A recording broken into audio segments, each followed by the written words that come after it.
Good morning students. आज हम लोग संधि के बारे में अध्ययन करेंगे। वैसे आप लोग पिछली कक्षा में भी संधि के बारे में जान चुके हैं। आज हम लोग पुनः उसके बारे में अध्ययन करेंगे। तो आइए जानते हैं कि संधि क्या होती है। संधि का शाब्दिक अर्थ है जोड़ या मेल, जोड़ या मेल। लेकिन हम लोग यहाँ पर भाषा का अध्ययन कर रहे हैं, हिंदी भाषा का अध्ययन कर रहे हैं। तो हिंदी भाषा में जो मेल या जोड़ होगा वह किसका होगा? वर्णों का। यानी वर्णों के मेल को हम क्या कहेंगे? संधि कहते हैं। तो आइए देखते हैं कि संधि क्या होती है। पहले इसकी परिभाषा जान लें। जब दो सन्निकट वर्ण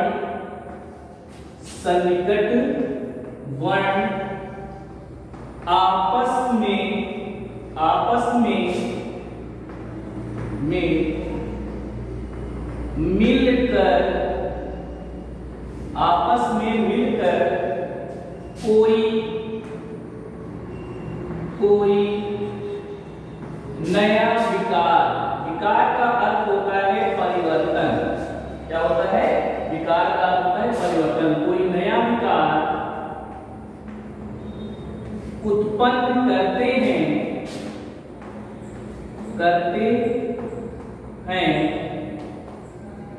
तो उसे संधि कहते हैं। उसे संधि कहते हैं। तो यहां पर आप लोग परिभाषा में देख रहे हैं कि दो सन्निकट वर्ण। सन्निकट का अर्थ होता है सबसे नजदीक। सन्निकट का अर्थ क्या होगा? सबसे नजदीक। यानी कि दो सबसे नजदीक वर्णों का मेल होगा और उससे कोई भी परिवर्तन यदि होता है तो उसे हम संधि कहते हैं। जैसे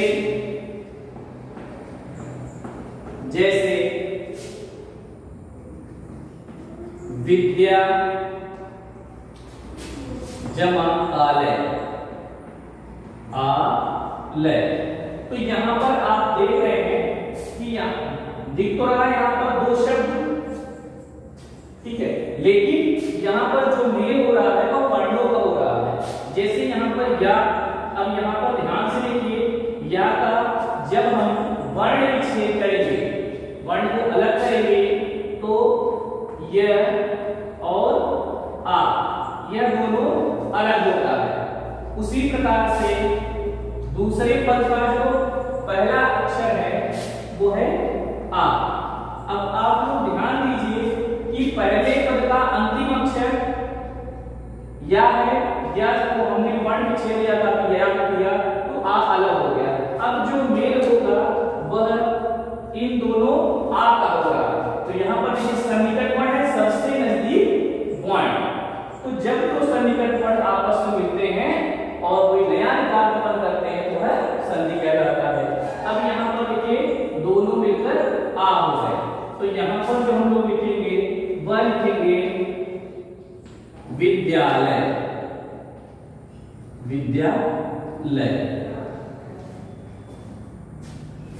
अब बात करते हैं हम लोग संधि के प्रकार।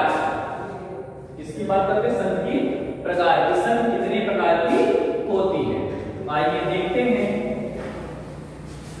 संधि मुख्य रूप से 3 प्रकार की होती है। संधि मुख्य रूप से 3 प्रकार की होती है। संधि के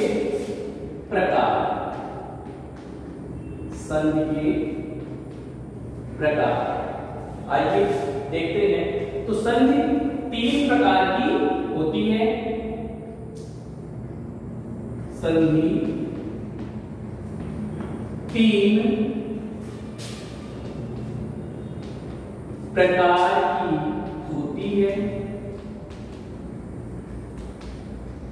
होती है। पहला है स्वर संधि, स्वर संधि जिसको हम अच संधि भी कहते हैं, अच संधि। यह अच संधि आप लोगों को संस्कृत भाषा में देखने को मिलता है। तो आप लोग हिंदी और संस्कृत दोनों ही भाषाओं का अध्ययन करते हैं, तो यहाँ पर हमें स्वर संधि कहते हैं, लेकिन उसका दूसरा नाम अच संधि है जिसे हम संस्कृत भाषा में प्रयोग करते हैं। दूसरा है व्यंजन संधि, व्यंजन संधि, और इसे हम हल संधि भी कहते हैं, हल संधि, हल संधि इसे कहेंगे व्यंजन को। आप लोगों ने पिछली कक्षा में माहेश्वर सूत्र के बारे में अध्ययन किया था, तो अच संधि और हल संधि यह माहेश्वर सूत्र से ही उत्पन्न है। ठीक है। तीसरी संधि है विसर्ग संधि, विसर्ग संधि। तो संधि तीन प्रकार की हो गई, स्वर संधि, व्यंजन संधि और विसर्ग संधि। तो आज पहले हम लोग चर्चा करेंगे स्वर संधि। आइए देखते हैं कि स्वर संधि क्या होती है। तो स्वर संधि जैसे कि नाम से ही पता लग रहा है, यहाँ पर स्वरों का मेल होना चाहिए। तो स्वर संधि क्या है? जब दो स्वर वर्ण आपस में मिलकर, जब दो स्वर वर्ण आपस में मिलकर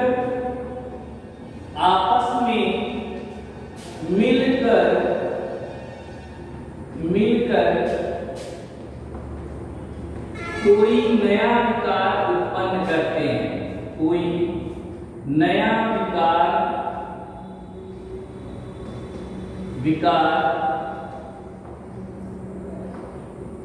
उत्पन्न करते हैं, तो उसे स्वर संधि कहते हैं, स्वर संधि कहते हैं। यानी कि यहाँ पर दो स्वर वर्ण का मेल होना चाहिए।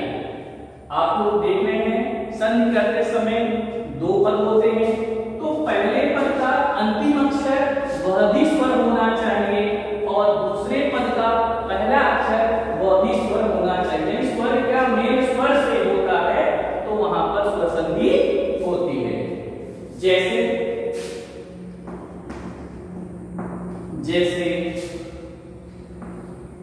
धर्म जमा अर्थ। आइए एक बार इसका वर्ण विच्छेद करते हैं, जिससे आपको पूरी तरह से स्पष्ट हो जाए कि इसमें स्वर है कि नहीं। उसके लिए हमें म का वर्ण विच्छेद करना पड़ेगा। यहाँ म, और जैसे ही आपको पता है कि हम लोग व्यंजन स्वर को व्यंजन से अलग करते हैं, तो व्यंजन में अलग लग जाता है और यहाँ पर निकल के आया अ क्या होता है? स्वर है, और दूसरे पद में भी देखिए यहाँ पर अ है। तो यहाँ पर जो मेल हो रहा है वह किसका हो रहा है? दोनों ही स्वरों का। तो जब स्वर का मेल स्वर से हो तो वहां पर स्वर संधि होती है। अब इन दोनों के मेल से हो गया दीर्घ आ, और तो जो संधि बनती है वह होती है धर्मान। क्या है? धर्मान स्वर संधि। तो जब दो स्वर वर्ण आपस में मिलकर कोई नया विकार उत्पन्न करते हैं तो उसे स्वर संधि कहते हैं। जैसे धर्म जमा अर्थ बराबर धर्मान। अब बात करते हैं स्वर संधि के भेद। स्वर संधि के भेद, तो ध्यान दीजिएगा कि जब संधि के भेद दूसरा है, तो वहां पर आप बताएंगे संधि के 3 भेद होते हैं। कौन कौन से? स्वर संधि, व्यंजन संधि और विसर्ग संधि। अब बात करते हैं स्वर संधि के भेद। स्वर संधि के भेद, स्वर संधि के 5 भेद होते हैं। स्वर संधि के 5 भेद होते हैं, होते हैं। पहला दीर्घ संधि, पहला है दीर्घ संधि। दूसरा है गुण संधि। नंबर 3 यण संधि।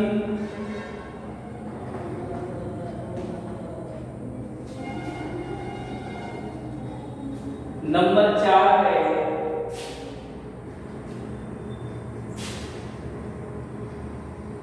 वृद्धि संधि,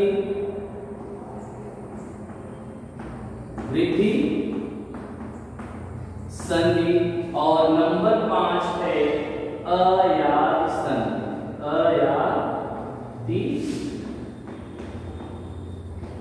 अयादि संधि। तो स्वर संधि के 5 भेद हैं, दीर्घ संधि, गुण संधि, यण संधि, वृद्धि संधि और अयादि संधि।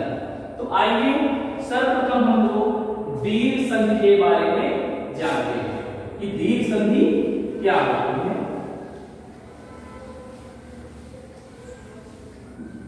पहला है दीर्घ संधि।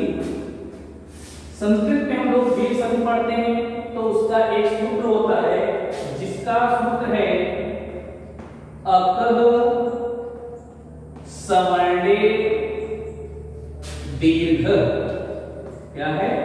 अकह सवर्णे दीर्घ है।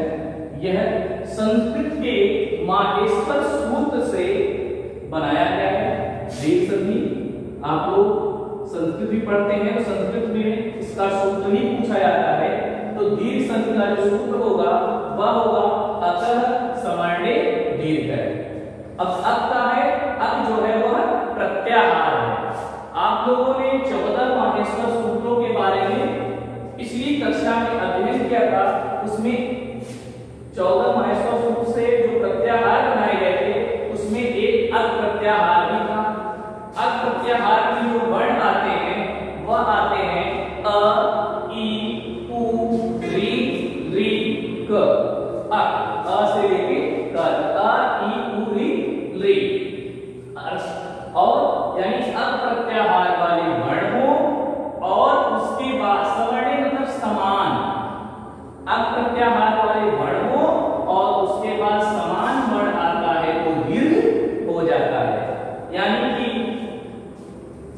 जब परिभाषा देखिए दीर्घ संधि की, जब अ, ई, उ,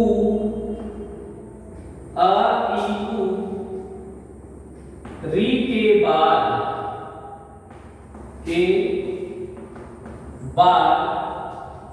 कोई भी समान वर्ण आए, कोई भी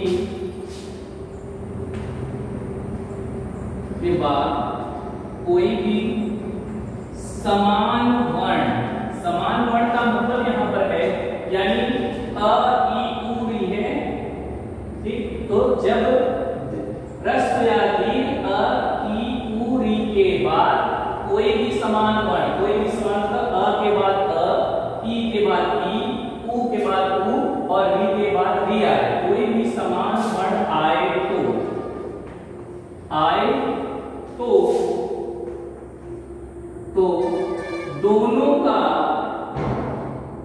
दोनों का दीर्घ हो जाता है, दीर्घ हो जाता है। आकाशवाणी दीर्घ है दीर्घ संधि में जब ह्रस्व या दीर्घ अ, ई, उ, री के बाद कोई भी समान वर्ण अर्थात फिर से अ, ई, उ, री आए तो दोनों का दीर्घ हो जाता है। जैसे जैसे जैसे परम जमा अर्थ। अब यहां पर ध्यान दीजिएगा, हम पहले म का वर्ण विच्छेद करते हैं। म का हमने वर्ण विच्छेद किया तो म में हलंत लग गया और यहां पर जो स्वर निकला वो हो गया अ। इसके बाद दूसरे पद में देखिए यहां पर अ है। सबसे पहले नियम को हम लोग पूरी तरह स्पष्ट करने के लिए देखेंगे कि परिभाषा के अनुसार अ, ई, उ, री में से कोई भी वर्ण है कि नहीं। तो पहले पद में अ है जो कि हमारी परिभाषा में पहले से दिया हुआ है, यानी कि ह्रस्व या दीर्घ अ के बाद उसका समान वर्ण यानी अ है तो उसके बाद भी अ या आ होना चाहिए। तो दीर्घ संधि में ह्रस्व या दीर्घ से कोई अंतर नहीं होगा, यानी अ के बाद अ आया और दोनों मिलकर हो गए आ, दीर्घ आ। तो यह हो गया क्या? परमान। ध्यान दीजिए, समान वर्ण होने पर अगर अ, ई, उ, री के बाद कोई भी समान वर्ण अर्थात अ, ई, उ, री आए तो दोनों का दीर्घ हो जाता है। यहां पर देखिए ह्रस्व अ और ह्रस्व अ थे, दोनों मिलकर दीर्घ आ। क्लियर? तो